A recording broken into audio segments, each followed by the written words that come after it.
So, you think you have scabies, or you've been diagnosed with it.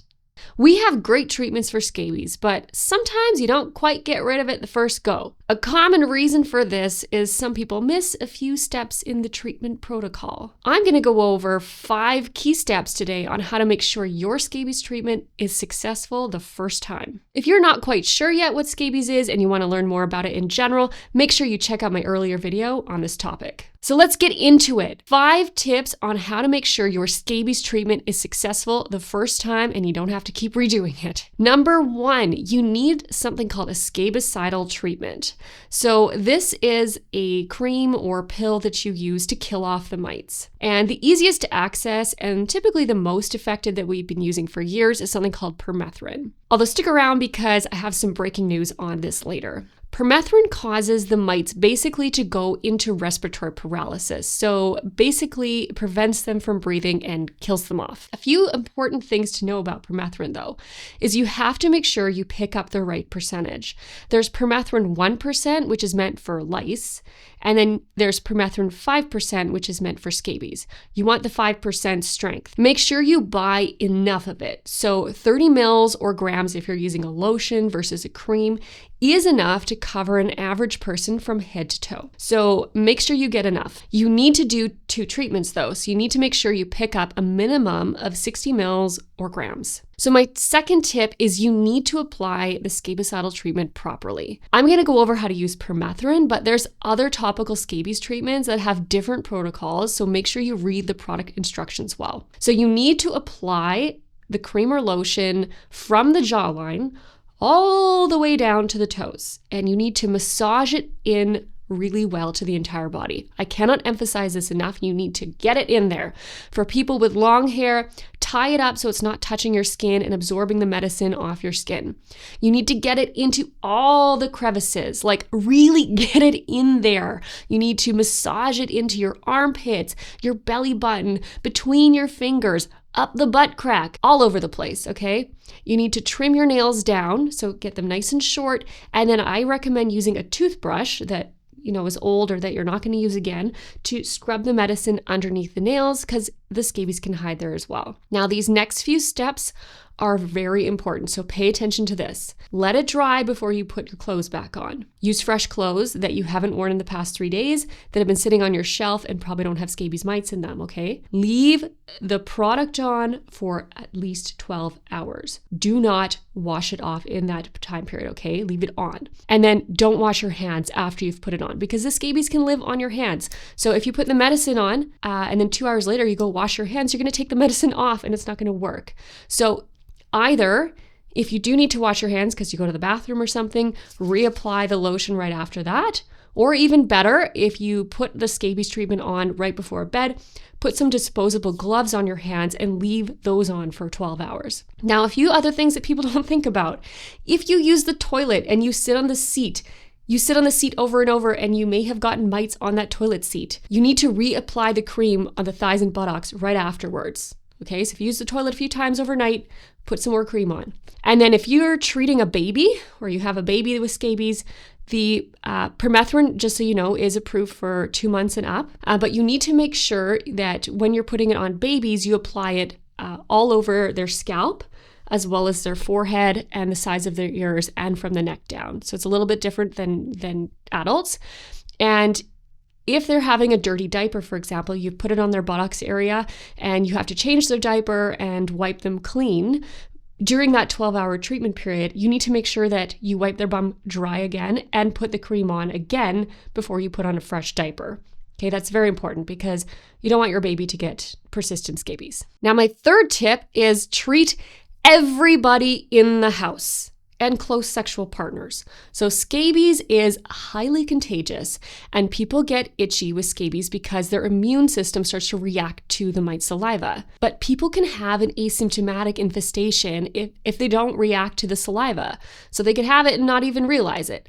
So regardless if you live with someone and you're giving them a hug or you sat on the same couch as they did, They need to use the treatment whether they have symptoms or not. Otherwise, you might just keep passing it around between each other. It's important also to know, like I said earlier, scabies can also be spread by sexual contact. So obviously, intimacy involves close skin-on-skin contact, and that's how the mite is spread.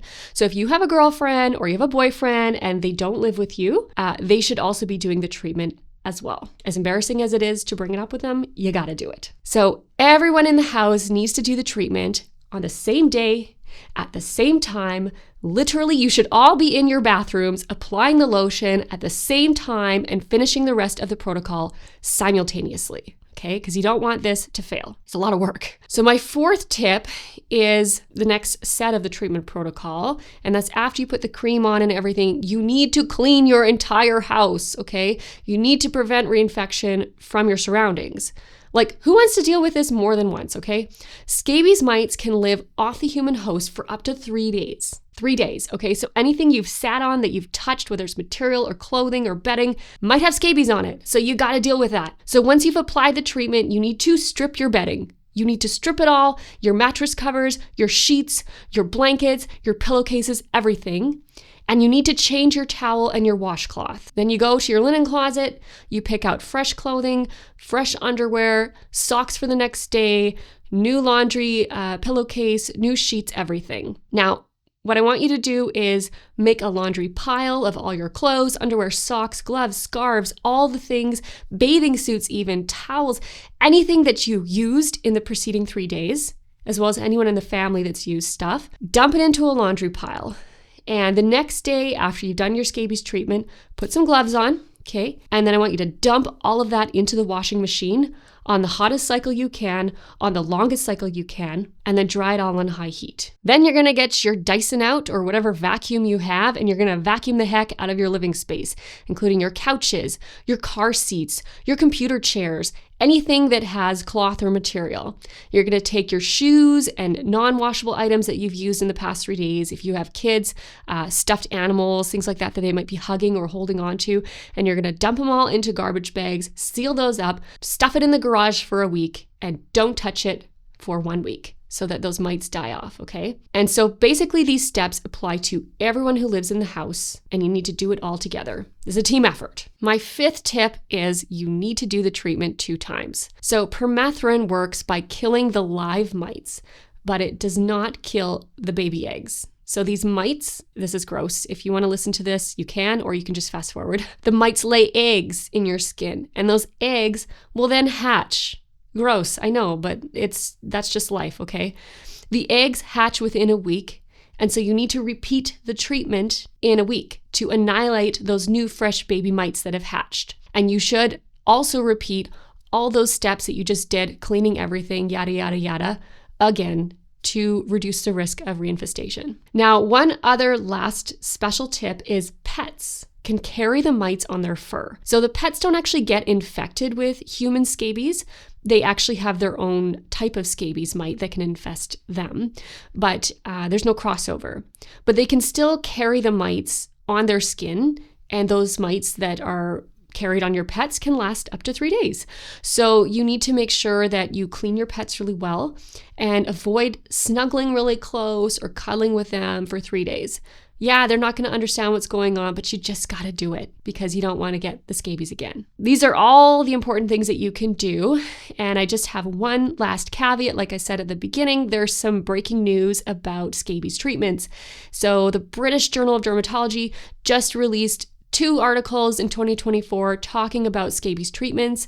And although permethrin has been a really important workhorse for scabies treatments for years, there are some publications now saying that resistance rates or lack of effectiveness is starting to rise. And there are people now sounding the alarm that many of our scabies treatments are not actually as effective as we thought they used to be. And so they're talking now about maybe going back to some of the older treatments that we used to use for scabies, something called benzoyl benzoate, which we don't have in Canada, or combining permethrin with something like oral ivermectin to give it that extra boost. For now, I don't think there'll be a major shift in the treatment protocol in Canada, but if we start to see this trend here, we may have to shift gears a little bit. Well, guys, that's a wrap. Everything you need to know about treating scabies at home and how to make sure you do it right the first time, because nobody wants to repeat this over and over. It's a lot of work.